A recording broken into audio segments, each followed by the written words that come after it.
On va utiliser le drone pour faire une cartographie vraiment du champ, avoir une grande image du champ.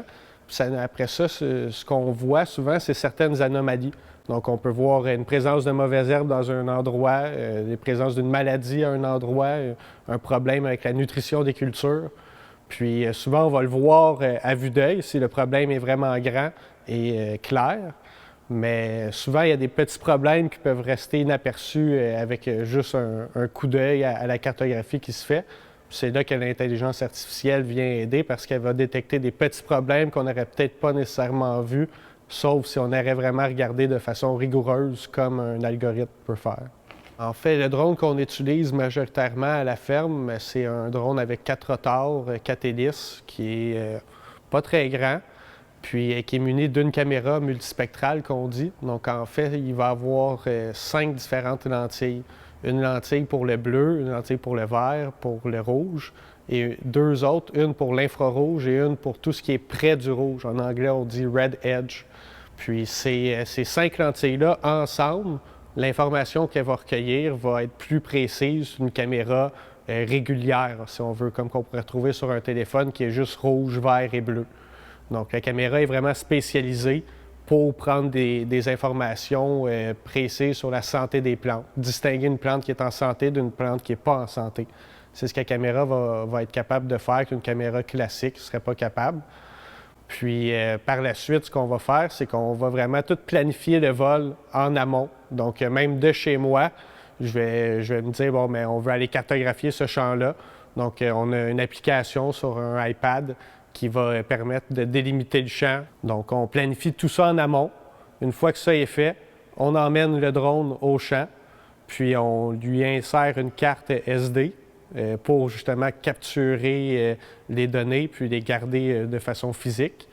Puis après ça, bien, on fait voler le drone. C'est tout automatisé, donc c'est vraiment pas compliqué. On met le drone à une bonne place pour le faire décoller et atterrir. Et après ça, de l'application où est-ce qu'on a programmé toute notre planification de vol, mais on dit décoller, partir le vol, le drone s'envole, va à la bonne altitude, commence son vol. Généralement, un champ de taille régulière à notre exploitation, ça va me prendre entre 40 minutes quand je fais voler le drone très haut, à plus de 2 heures si je le fais voler très bas, dépendamment de quelle information je vais obtenir. Par la suite, une fois que tout ça est fini, je prends les données, je les amène à mon ordinateur, puis j'ai une autre application sur mon ordinateur qui permet de faire ce fameux collage de toutes les photos ensemble, puis de générer une grande photo. Tout ça, justement, la grande photo, c'est ce qu'on appelle une orthomosaïque. Puis une orthomosaïque, c'est une façon de dire justement collage de plusieurs photos.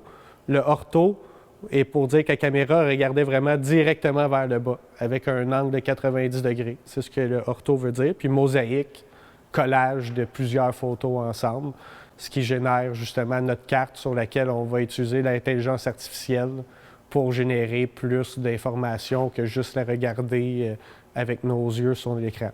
À la ferme, on a acquis récemment un grand drone porteur, qu'on dit, qui permet de faire l'arrosage localisé de certains produits, suivant la cartographie qu'on fait avec notre drone muni d'une caméra. Bien, on peut détecter, disons, les mauvaises herbes et avec un grand drone, venir arroser seulement ces endroits-là dans le champ à la place d'arroser tout le champ comme on pourrait faire, disons, avec un tracteur. Donc, on vise à utiliser justement des applications localisées avec le drone et également à d'autres opérations que généralement on fait à la fin de la saison, après les récoltes, parce qu'on n'est pas capable de passer dans le champ avant.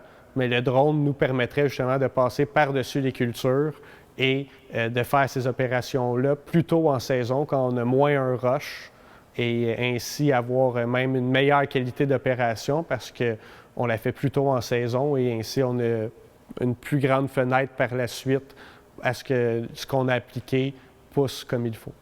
Tout est ajustable sur le drone. On peut ajuster le taux de semis, on peut ajuster sa vitesse, on peut ajuster, lorsqu'on fait des applications liquides, on peut ajuster la taille des gouttelettes qui vont sortir du drone.